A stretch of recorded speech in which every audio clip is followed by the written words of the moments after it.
मुल्क की सियासत में इख्तलाफात ख़त्म होने का नाम नहीं ले रहा है। एक तरफ पीपल्स पार्टी बजट से खुश नहीं तो दूसरी जानिब बजट की मंजूरी के लिए नवाज लीग से पावर शेयरिंग की शराइत पर मुज़ाकरात हो रहे हैं। पीपल्स पार्टी ने पंजाब में पोस्टिंग और तैनातियों पर अपनी मर्जी शामिल करने की शर्त रखी तो नवाज लीग भी सिंध में मनपसंद अफराद को महकमों में जगह देने पर बाजिद है। इसी तरह अब नए ऑपरेशन के लिए तैयारियाँ हो रही हैं तो इस मामले पर भी इख्तलाफात सामने आ रहे हैं। कल ANP की मरकजी क़यादत ये कह रही थी कि असल ऑपरेशन पंजाब में होना चाहिए क्योंकि दहशतगर्दों की असल जड़ें पंजाब में हैं।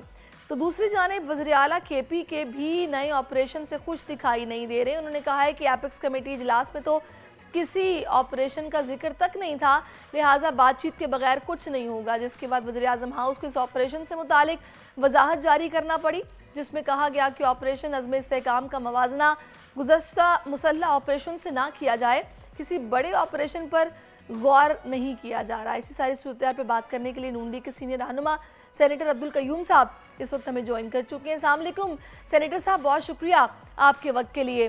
सबसे पहले सेनेटर साहब मैं आपसे यही जानूंगी, ये तो बड़ा एक मुल्की मफाद का, कौमी मफाद का मैटर है, इस पर तो तहफ़्फ़ुज़ात के इख्तलाफात सामने नहीं आने चाहिए थे। स्पेसिफिकली ये जो अज़्म इस्तेहकाम की बात हो रही है, या देखिए बीबी, ये बड़ा अनफॉर्चुनेट है कि हम ऐसे फौरी तौर के ऊपर एक चीज़ों को हवा में ले जाते हैं और फिर एक काउंटर प्रोपेगेंडा शुरू हो जाता है। देखिए पाकिस्तान में पाकिस्तान की सलामती के ख़िलाफ़ दो तरह के अटैक्स हो रहे हैं। एक तो ये टेररिस्ट फिज़िकली अंदर आके अटैक कर रहे हैं और उस पर हमारी कैजुअल्टीज़ हो रही हैं, और दूसरा है डिजिटल टेररिज्म, सोशल मीडिया पे जो प्रोपेगेंडा करके उसी को रीइंफोर्स कर रहा है ताकि पाकिस्तान की फ़ौज को बदनाम किया जाए, पाकिस्तान के मुल्क के अंदर अफरा तफरी फैलाई जाए और एक फॉल्स प्रोपेगेंडा और गलत। अभी ये जो नया जो उन्होंने कहा है अज़्म इस्तेहकाम वाला प्रोग्राम, देखिए ये हमारी ज़रूरत इसलिए है कि ऑलरेडी आप नबर आजमा तो हैं, एवरीडे ऑपरेशन होता है। इसमें ना एक और बात भी डिस्कस हो रही है, वो ये कहा जा रहा है कि ये ऑपरेशन कोई नया ऑपरेशन नहीं है, ये ऑनगोइंग ऑपरेशन था जो कि चल रहा था, लेकिन इसका नाम जो है उसको दे दिया गया है। तो ये समझ नहीं आई कि इसको नाम देने की क्यों जरूरत महसूस हुई। अगर ये ऑपरेशन चल रहा था, पहले से था, तो फिर ये नाम की वजह से एक बिला वजह की कन्फ्यूजन भी क्रिएट हुई है। अच्छा, और थोड़ा सा मैं आपसे गुजारिश करूंगी कि आप थोड़ा सा अपने ना लेफ्ट साइड पे हो जाएं ताकि आप हमारी ना बिल्कुल मिडल में आ जाएंगे। बिल्कुल बिल्कुल ऐसे ही। अब आप मुझे बताइएगा कि ये जो नाम दिया गया है इसकी खास वजह क्या है?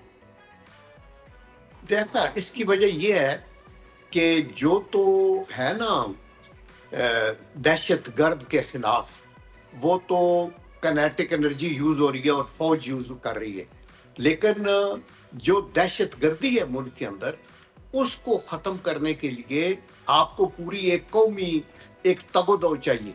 आप सिर्फ ये नहीं कह सकते कि फौज जाए और टेररिस्ट के नेस्ट को खत्म करती जाए। ये दहशतगर्दी एक बड़ा, इसका स्कोप बहुत बड़ा है। It is not only physical attacks which are coming, इसके अंदर एक फौज की इन्वॉल्व नहीं, पूरी कौम को इन्वॉल्व करना है।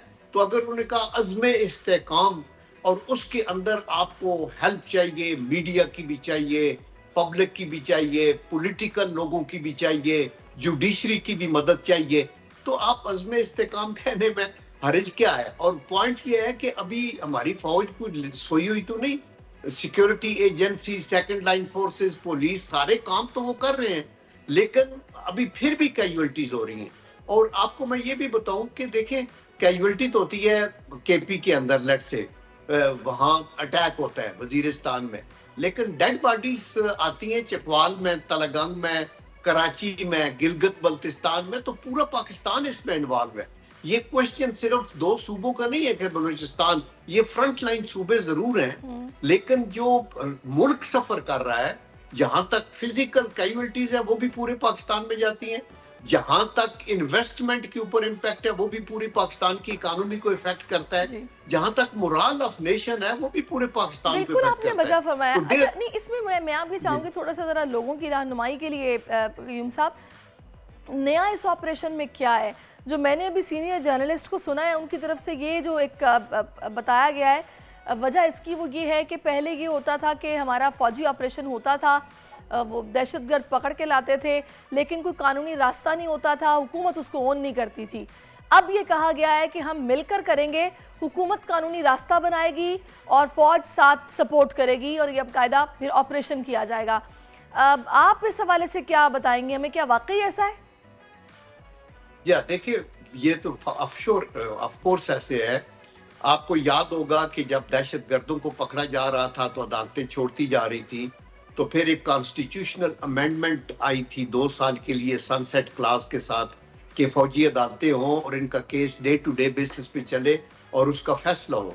तो इवन देन फिर वो खत्म हो गया। उसके बाद फिर ये है कि अदालतों का एक अपना है कि जैसे जी प्रूफ फलाना दे। अभी एक बंदे को फायरिंग करते हुए आपने पकड़ लिया, उससे आपने दस्तयाब भी कुछ चीजें कर ली। इवन देन फिर विटनेसेस अभी आपको नॉर्थ वजीरिस्तान और बहुत दूर दराज इलाकों के अंदर तो अदालत का एक अपना निज़ाम है। तो मिलिट्री कोर्ट्स में that is why you need cooperation of government और in addition to that judicial उसके अंदर।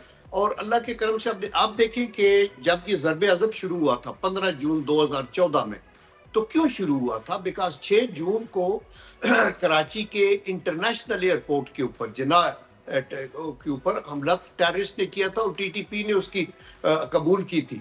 तो ये दूर दराज तक इस तरह फिर रद्दुल फसाद शुरू हुआ और ये भी 22 फरवरी 2017 को शुरू हुआ और इसको फिर कंटिन्यू किया गया इवन 2018 के बाद तहरीक इंसाफ की हुकूमत में, और जोर शोर से काइनेटिक की फोर्स भी यूज होती रही और पूरा। लेकिन माजी में यही होता रहा कि सब कुछ हम फौज पे छोड़ के बैठ गए, जो कुछ है जी अच्छा ऑपरेशन कर दिया और हम सिर्फ क्रिटिसाइज करते रहे कि देखो आपने कहा इतने बंदे दहशतगर्द मार दिए हैं तो वो किधर हैं, वाकई आपने मारे भी हैं कि नहीं है। उसके अंदर army, navy, air force, even police, coastal guard, second line forces तो इस्तेमाल हुई, लेकिन पूरी कौम का उस तरह का साथ इकट्ठा हो के तामन बड़ा जरूरी है। तो मैं यही कहूंगा कि आप तो कौम की बात कर रहे हैं, मैं तो यहाँ पर वो उन लोगों की बात करूंगी कि जिनको तो इस कौम ने मैंडेट दिया है, वो ही जब इख्तलाफ राय रखेंगे या फिर इस पर तहफ़्फ़ुज़ात का इजहार करेंगे तो कौम भी ज़ाहिर है एक तज़ब्ज़ुब का शिकार होगी, कन्फ्यूजन का शिकार होगी कि आखिर ऐसा क्या होने जा रहा है जो ठीक नहीं है। ये क्या पॉलिटिकली पॉइंट स्कोरिंग की जा रही है या फिर ये जो जवाब पेश कर रहे हैं ये जायज़ है? ऑनेस्टली मैं ये आपको बताऊं कि ये पॉलिटिकल पॉइंट स्कोरिंग ही है।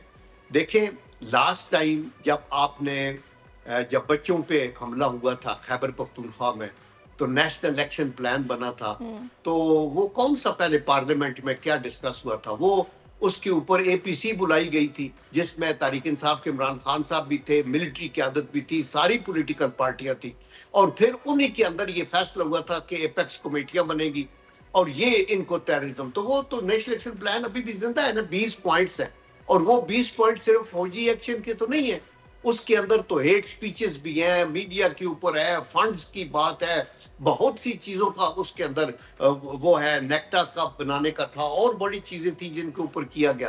तो अभी आप एक बात का बतंगड़ बनाते हैं। आप ठीक कहती हैं कि पार्लियामेंट में भी हमें जिम्मेदारी के साथ बात करनी चाहिए, सोच समझ के, और वहां बैठ के पार्लियामेंट का अच्छा फ्लोर और हुकूमत क्या रही है कि फॉर श्योर हम उनको क्लैरिफाई। मैं चाहूंगी कि जो एक जवाब पेश किया अपोजिशन ने, उस पर काफ़ी बहस हो रही है कि वाकई लोगों को क्लियर नहीं है कि इस ऑपरेशन को नाम तो दे दिया गया, ये किस नौयत का ऑपरेशन होने जा रहा है, और फिर ऑपोजिशन ये कह रही है कि जी हमें तो क्लियर ही नहीं किया गया, ना हमें एतमाद में लिया गया और पहले ये मामला पार्लियामेंट में आना चाहिए था।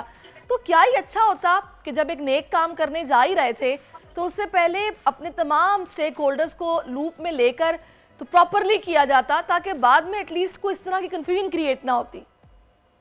देखें, आप एपेक्स कमेटी सिर्फ सबको एतमाद में लेने के लिए है ना, जिसमें सारी पार्टियां बशमूल तहरीक इंसाफ और केपी के चीफ मिनिस्टर भी बैठे थे और प्राइम मिनिस्टर चेयर कर रहे थे, और उसके अंदर सारी चीजें हाईलाइट हुई। But the point is taken कि चलो इनको आप उधर भी करें, आप पार्लियामेंट के अंदर भी बेशक डिस्कशन कर लें, लेकिन मसला ये है दी वार इज ऑन, आपकी कैजुअलिटीज हो रही है, आपके ऊपर लोगों का मतलब टेररिस्ट जो है वो दनाते फिर रहे हैं, आपकी फॉरेन इन्वेस्टमेंट इफेक्ट हो रही है, आपकी फॉरेन आपका सी पैक इफेक्ट हो रहा है, तो आप एक ऑपरेशन के अंदर तो ऑलरेडी हैं।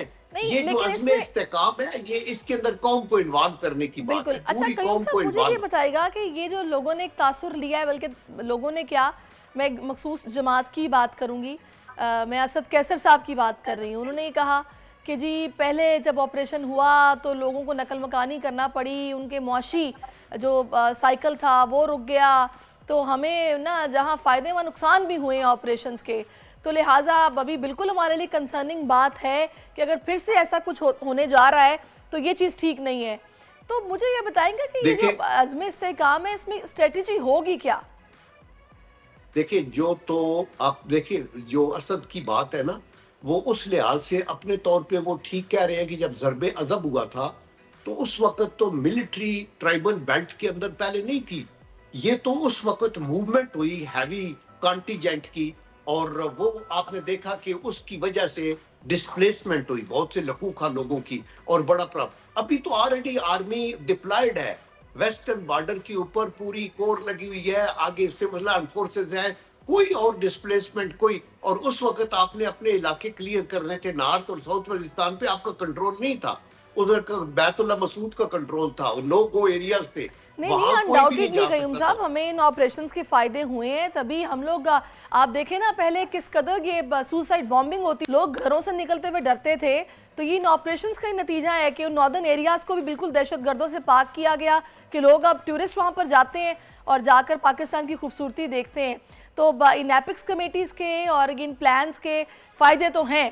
खैर अल्लाह बेहतर करे, आगे चीज़ें जो है वो बेहतरी की तरफ जाएं, क्योंकि जो ये मकसद है इसका वो अच्छा है, तो इन सबको एक पेज पर होना चाहिए इस कौमी मकसद के लिए, मुल्की मफाद के लिए। सब्सक्राइब करें और बेल दबाएं ताकि कोई खबर रह न जाए।